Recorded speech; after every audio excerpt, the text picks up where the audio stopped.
It is true that health is wealth, and you should stay up to date with information regarding your health. Listen to Radio Clinic with Joy Nochiri every Saturday, 12:30 p.m. to 1 p.m. Only on Rapid 96.5 FM. Radio Clinic. Your health comes first.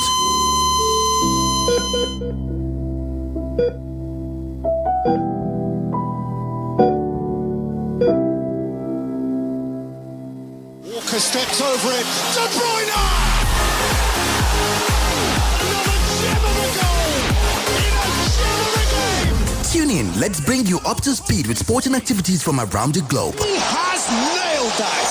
7:30 a.m. and 6 p.m. every weekday. Salah scores, of course he does. Rapid Sports. Ferocity.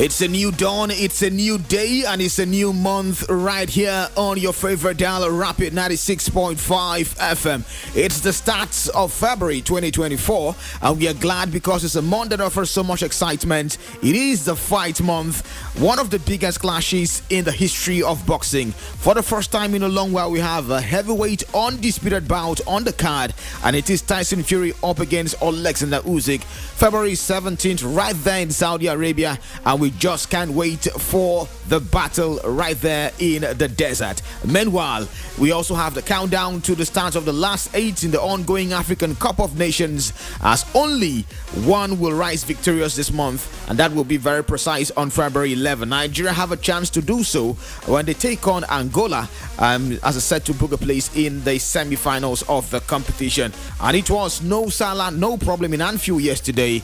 A resounding victory for Liverpool as they continue to maintain a 5-point lead at the top of the Premier League standings. A lovely morning to you and many thanks for joining us. It's yet another exciting edition of your Morning Delight on radio. It is Rush Hour Sports right here in your favorite dial, Rapid 96.5 FM, Umahia, the sound of your city. My name is Aval Edu and I'm the midfield maestro. Welcoming you all to the show. I've got my colleagues as usual to talk sports this morning. Let me start with Incorruptible Sam. Good morning to you and welcome to the show. Yeah, good morning to you. Aval Edu, the midfield maestro. Happy new month, the February. Today is just the 1st of February, and I know February is going to be better than January. You did intro. There is something you omitted. You didn't tell them that today is your birthday, and I am doing that right now. Today is Aval Edu's birthday. Happy birthday to you, the midfield maestro. Thank you so much. Many more years ahead with abundant blessings. Thank you so much. And we also have Oluwapelumi King joining us on the show today. Good morning to you. Welcome. Good morning. It's amazing to be on a new month, new day, new show, and new age for Aval Edu. So hopefully in this new month we won't have to, in this new month of February, none of us will have to visit the mortuary in Jesus' name. Amen. All right, welcome to the show officially, and let's talk sports on the show this hour. Let's start off with the home scene where the Touch of Unity tour to the 17 local government areas across the state ahead of the Dr. Alex Chioma Oti secondary school games came to an end yesterday, and later today we'll have the opening ceremony across the 17 local government areas, and we are also built to have actions in all the local government areas. And for Ben, the local government area, we'll have Mercy Seminary School locking horns with Community Grammar School alongside other lined up of activities in the Unity game. So it's nice to see sports kicking off so early in the States in the year.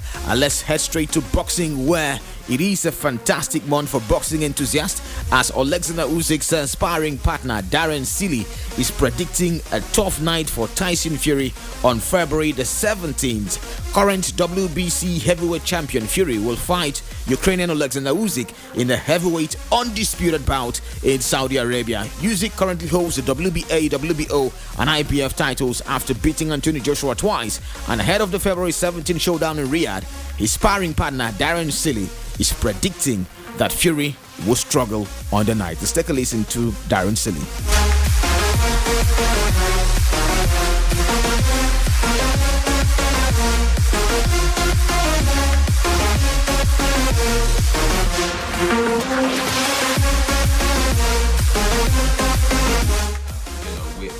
We're longer, which is great. We have an advantage, but it also takes us a little longer to get the punch going because we've got so much reach, so much biomechanically. It's just natural. It's how the human body is made up. So I think just the pace of ongoing punches, ongoing output, just changing the pace, changing the levels, hitting different shots, shot selection, different angles. Overall, albeit Alexander Usyk or any shorter fighter, it can be tricky if they have a really good pace. So, he is the best at it, and he's the best to do it.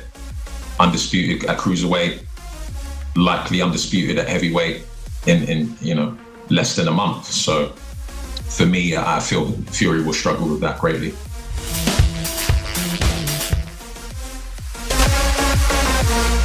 Okay, he says he feels Fury will struggle with that greatly when that fight comes around. But for Tyson Fury, he has reacted to that and says he will beat Fury to pulp. He will certainly be beating Alexander Usyk to pulp on that day because size matters when it comes to the heavyweight division. Let's take a listen to the Gypsy King himself, Tyson Fury.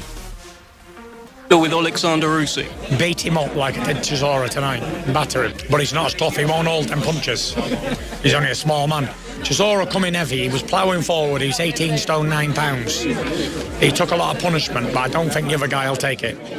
What's the harder fight for you, Usyk or Joyce? Usyk's a better boxer, Joyce is a juggernaut. I think Joyce. I think Joyce is the harder fight? Yeah. Okay. Look, Tyson, you got a press conference to do. I'll do to Usyk what Joe Joyce will do to Usyk, run him over like a juggernaut. And I second that Big Joe would smash him to pieces too. Both too big, too strong? Too big, too strong, and size matters. We have weight divisions for a reason, and I think that'll punch his face right in. All right, it's the 17th of February, and that is the day for that fight.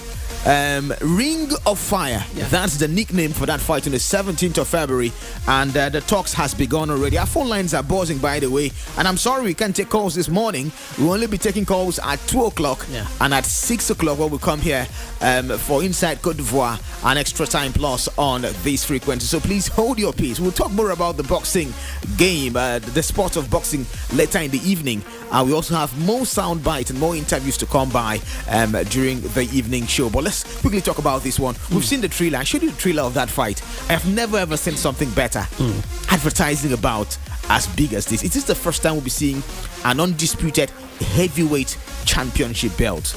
There can only be one at the end of that night. Definitely. And, it's a big one. The trailer alone will tell you. And listening to what Tyson Fury just said here, this is also one thing boxers, they know how to do. I don't know if they do this just to put their opponents in fear. And also, you can actually, just imagine, listening to Tyson Fury right now, talking to him this way, or talking about him this way. I think that will actually, motivate him to even do more. Just like the other person said that Fury will struggle. I totally believe. I don't know why I'm saying Alexander getting the better of Tyson Fury. Not because he dealt with Joshua, no, but because of the way he fights. I think he gives everything. He's not one soft guy like that. Tyson Fury might be taller, might be bigger, might have some wicked punches. But when you have someone that dodges punches and targets his own very, very well, it's going to be a big one. Let's see what will happen. 17th, I can't wait. But I see Usyk getting the better of Fury. All right, Usyk is no mean fighter, right? In the cruiserweight division, this man conquered everyone there in that division. He was the undisputed cruiserweight champion of the world. In fact, he left all the belts. he relinquished and vacated all the belts and took a step up. I could still recall his first fight in heavyweight division. He took on Chas Witherspoon. That wasn't really a big fighter. He was in his 30s, not really the very best or even have the name. Witherspoon, he beat Witherspoon silly. Then he took a step up. I think he fought, is it Dylan White now or Derek Chisora? He got a victory against Tony Bellew as well, before he finally had to take on Anthony Joshua. In the 2 installments against Joshua, he floored Joshua. Flawless victory, as you want to say. Then he's now having an opportunity to become an undisputed heavyweight champion of the world. Let's look at this holistically. This man is smaller, his reach is a bit smaller, but what will work for him is he's a southpaw, number one. He's also athletic because he can move around, right? So these are things you look at. And in the last fight, he was in the stands now, not ringside. He was in the stands when he saw Ngannou floor Tyson Fury. The man just, his facial expression was like, wow. So Ngannou can do this. That could have been a turning point for him ahead of this fight on February 17th. Yeah, you're very correct. Even that both are unbeaten in the boxing category, but I do not think that Usyk will beat Fury. The only way Usyk can beat Fury or will beat Fury is if the fighter that showed up against Ngannou, if the Fury that showed up against Ngannou show up against him, which I don't think is possible. Fury is taller. Fury lands stronger punches. Fury is kind of faster. He knows how to defend and everything. I feel that Fury will take this much more seriously than Ngannou. I feel that I've always said that the reason why Fury struggled against Ngannou was because he underestimated Ngannou. He did not come with his best pace. That's not how Fury will fight against someone like Deontay Wilder or any professional boxer. He just thought it was a play fight for the money, and he did not know. He did not put so much energy. But against Usyk, who beat one of his rivals, Joshua, back to back, I don't think he'll be turning up.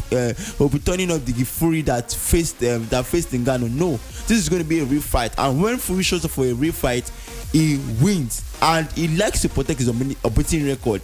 It's not like a Mayweather. If he has to defend punches, he will defend punches. If he has to take punches, he will take punches. But then I don't think Fury will be losing his unbeaten record. I see Usyk losing the unbeaten record, and I see Fury becoming the undisputed world champion. It would be like the first since Lennox Lewis 1999 to be the heavyweight champion. I see Fury winning, basically. I might be wrong, but I see Fury winning. All right, and Fury to win this one. Definitely we'll talk more about this as the countdown has just begun. It's 16 days to go before we have that fight. A chance for the undisputed heavyweight champion of the world, for Alexander Usyk. He's coming to that fight with the WBO, WBA, IBF, and little fancied IBO belt on the line. While for Tyson Fury, he comes to that bout with his WBC title also on the line. So who will take all the possession of all 4 or 5 belts to himself? It's going to be very interesting. Well, let's see how it pans out, and let's talk about the game of slam dunks and 3 points. Let's talk the regular NBA season. We had a few results come our way in the early hours of this morning. The Chicago Bulls defeated the Charlotte Hornets 117-110, while the Cleveland Cavaliers defeated the Detroit Pistons 128-121. The Washington Wizards couldn't cast a spells on the LA Clippers as they were clipped 125-109, while the Miami Heat were just too hot for the Sacramento Kings, winning 115-106. The Houston Rockets fell to the New Orleans Pelicans 110-99, while the Timberwolves of Minnesota devoured Dallas Mavericks 121-87. The Oklahoma City Thunders destroyed the Denver Nuggets 105-100, while the San Antonio Spurs fell to the Orlando Magic 108-98. The Brooklyn Nets couldn't catch up with the Phoenix Suns as they lost 136-120, while the Portland Trail Blazers continued to blaze the trail with a 119-116 victory over the Milwaukee Bucks. Let's take our attention now to the camp of the Super Eagles of Nigeria, where the boys are talking tough ahead of tomorrow's encounter against the Palangas Negras of Angola. And what are the boys saying? Kenneth Omoro says they will do the talking on the field of play. He said we have absolutely no need to go into back and forth chatter with any team. The Super Eagles are in Cote d'Ivoire for serious business. We have not played Angola for a long time, but I remember we played them in 2012 in a friendly and it ended in a draw. I have also read of how previous encounters between the two countries have been quite close. There is no possibility of Friday's match ending in a draw. A winner must emerge. So much talk has been going on. Our collective resolve is to do the talking on the field of play. That's exactly what he said. Kenneth Omoro saying just that before they kick off by 9 p.m. tomorrow. But again, the boys have been well motivated. $30,000 each for qualifying out of the group stage. And there's also going to be an increased motivation for also beating Cameroon in the last 16. So if it's motivation, they've got it in store. If it's a chance to do it again, they've also have a big opportunity in front of them this Friday. Definitely. And I think what Kenneth Omiro has done, one of the oldest players there when it comes to representing Nigeria, I think even by age, if you want to pay attention to that, the best thing is just to go in there and do the talking. Because going to the microphone or, telling the media to come around because you want to talk and make it look as if you're a boxer, because boxers, they are the ones that talk and talk and talk and talk. Footballers just keep calm, go in there, because we, the fans, also, we are not seeing it as an easy game. So the earlier they actually understand it from that angle, the better.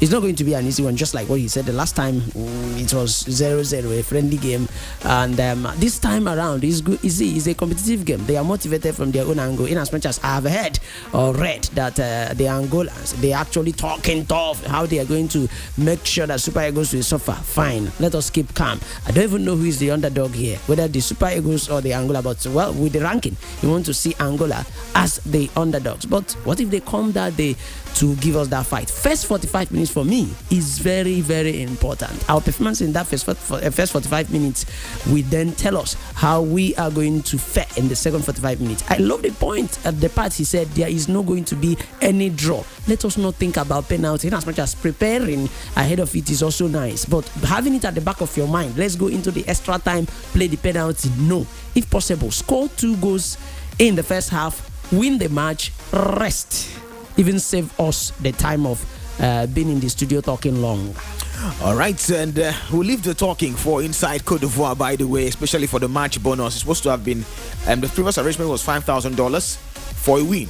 All right, and they got how many wins? 3 wins. So it would have been just $15,000. And for the draw, you have, I think, half of that, 2.5. So it would have been $17,500 for the boys. But I think the arrangement changed, possibly to motivate them extra, and just gave them $30,000 for the win against Cameroon. There's also going to be an additional incentive for the boys. But let's turn our attention now and talk European football and head straight to the Premier League. A few games were played out yesterday. Manchester City defeated Burnley by 3-1. Kevin De Bruyne is back and doesn't even look like a man who has been out for almost 8 months. He's back on the scorer sheet. Same for Julian Alvarez, birthday boy yesterday, also getting on the score sheet for Manchester City in their 3-1 win over Burnley. Tottenham Hotspur left it late to beat Brentford by 3-2. Neil Maupay thought he could taunt Maddison with the darts celebration, but it was Tottenham who turned on the screw to take that game by 3-2. And the one we kept our eyes on, Liverpool 4, Chelsea 1. We thought Chelsea had turned the corner. No Salah, no problems. I think, me personally, I didn't think Chelsea has turned the corner. When Emma Explicit was saying that Chelsea has performed against big teams, I wanted to point out, even because of time limit, I wanted to point it out that most of those games have been at home, at Stamford Bridge, where they're the strongest. The only big team that they've beaten away is against Tottenham 4-1, and that was because Tottenham was 2 red cards. Now I mean that there's no way it was possible. In fact, Tottenham tried to hold as much as possible, but then again, the coach Angel was still playing an island. He even said after the match that even if there were 7 men down, he would still play the island. So it was very hard. It was very easy for Chelsea. So basically, I expected Liverpool to either win or draw. But we need to also talk about the refereeing controversies. We've applauded African referees. I think at this point it's the EPL referees that need to learn from the African referees and also sit up, because there was a pure situation where Van Dijk kicked Nkunku. It was a clear kick. How was that not a penalty? How was it a penalty? So I just feel that referee needs to sit up, and also Chelsea played a really bad game. for them to even have a shot on target in the first half, it was very woeful performance from Chelsea anyways. But up Liverpool will never walk alone. All right, let's go for a very short commercial break right now. Be back.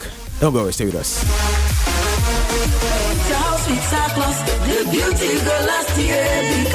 My guy, which kind of paint have you used? We go make my house go well. Now Cyclops paint. Paint we go make my house shine.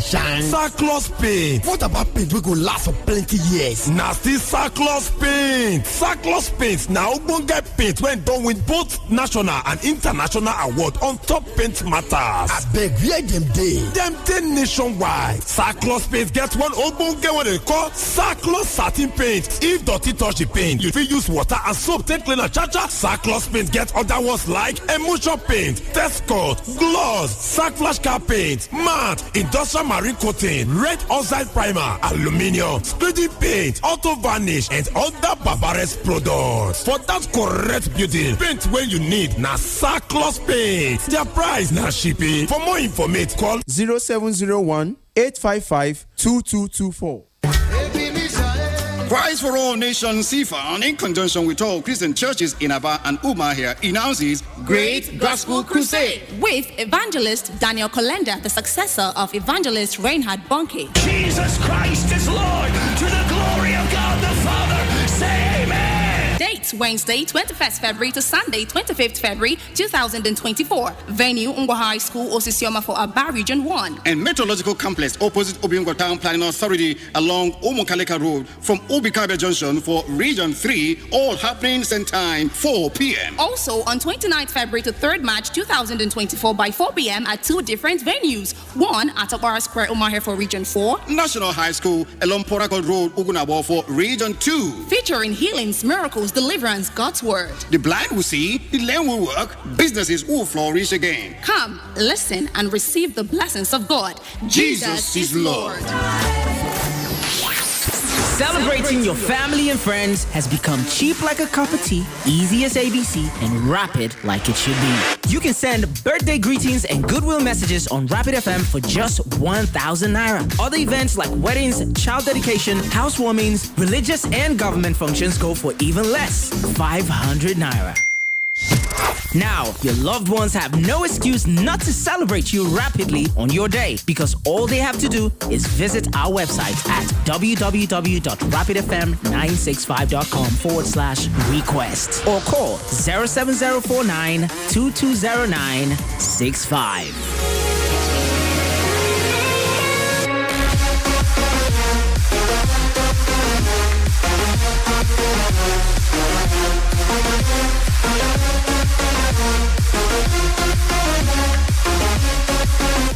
All right, and welcome back. Let's still stay on the show this morning, talking football, and let's stay on the fast track as we run through results of matches played in other leagues around the world. The Spanish La Liga 1-0 was the scoreline between Barcelona and Osasuna as Xavi Hernandez's last days are looking rosy as Barcelona won Osasuna by a lone goal. Roque scoring his debut goal for the Blaugranas. Meanwhile, Atletico Madrid defeated Real Vallecano by 2-1. In the DFB Pokal Cup, there was more upset in the quarterfinal clashes. Hertha Berlin were dumped out by Kaiserslautern. The game ended 1-3 in favor of the second division side. But we had the end of the transfer market. The January transfer market came to a close yesterday, and not really the best, right? Not really the best in terms of how it panned out. But let's look at what we've got here. Wolves are in talks over a loan move for 22-year-old Corinthians and Brazil forward Yuri Alberto, while Brighton are in talks to bring 22-year-old Spanish winger Brian Gil to the club on loan from Tottenham. Stuttgart pushing to sign Germany midfielder Mahmoud Dahoud from Brighton and Hove Albion, and that move was completed yesterday. They have a man coming on loan. Sheffield United have made contact with Leicester City over a move for the Australian defender Harry Salter as the Blades try to bolster their defense. But there's something I saw glaringly yesterday, and that is Arsenal pushed out about 2 or 3 young stars yesterday on a permanent deal, not even loan deals now, permanent deals out of the team. But look at Liverpool, you look at Chelsea. Yesterday had a certain Bradley who scored a brace and provided one of the assists as Liverpool beat Chelsea by 4-1. You look at Chelsea as well, they introduced lots of young stars to their team, but Arsenal seemed to be stuck with a particular starting 11, and the Arsenal we used to put on these small boys to come and run around. But Arteta has not had confidence in any of the youngsters. In fact, Ethan Nwanery, who is 15-year-old, he's featured once or twice so far, and since then it's not featured. So Arsenal letting lots of youngsters leave the team. I think it's now different from what the Arsenal we used to know before. Definitely, it's now different, and maybe that's with the reason that actually for how many years they've actually been allowing these young stars come in, get sold at the end of the day. Have they lifted any trophy? Maybe Arteta is seeing it from the angle of why not to change something? Let's get these experienced players, let them remain there. If the younger ones wants to stay, they can stay. But if they don't want, because some of these younger players, you see them being very anxious of playing. They want to go out and play. So when you see such players, you allow them go instead of tying them down. They're making them very unhappy. And I believe Arsenal, they still have that mindset of allowing younger ones to come in gradually. But when you have players that want to leave by all means because they want to play, allow them go.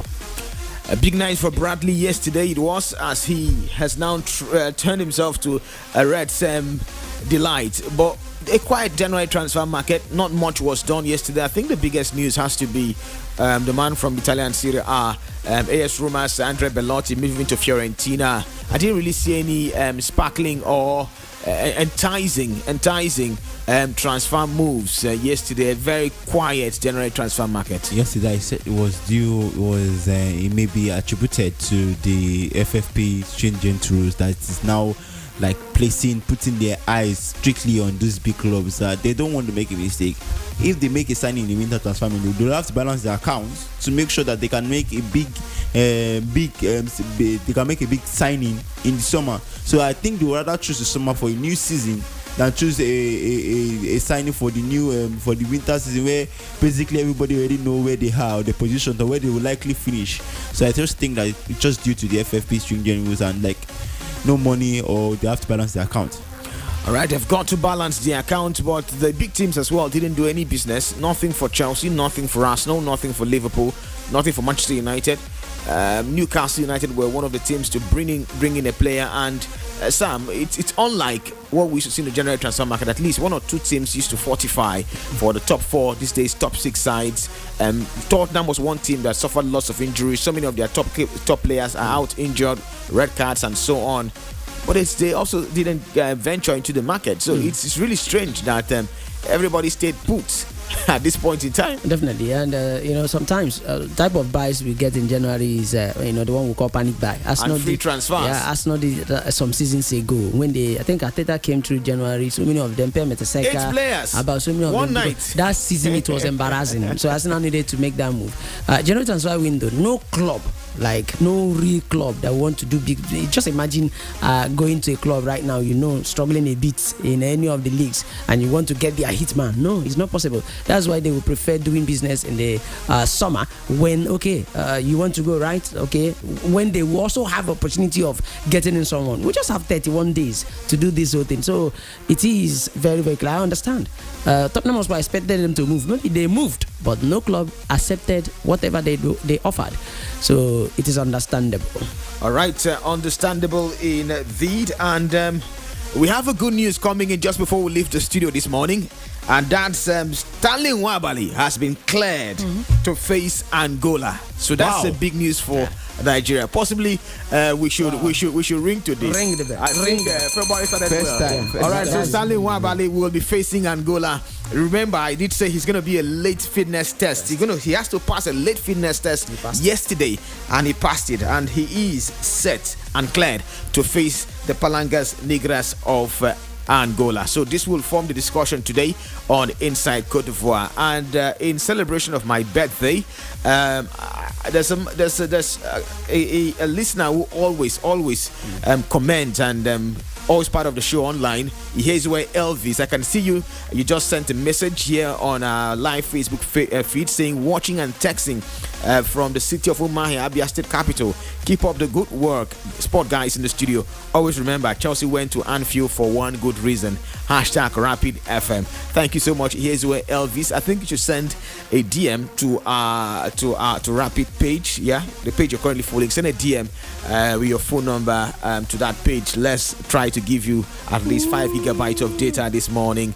And when we return at 6 to 7 p.m., we'll also do recharge vouchers giveaway for our listeners as well, just to say thank you so much. Listeners on your speakers. Yes, thank you so much for being part of our success story so far since joining Rapid 96.5 FM. Many thanks to Oluwapelumi King as well as Incorruptible Sam. Don't forget, we'll be here at 2 to 3 p.m. Yes, we've got a special package on the Rapid Vibes on the Streets.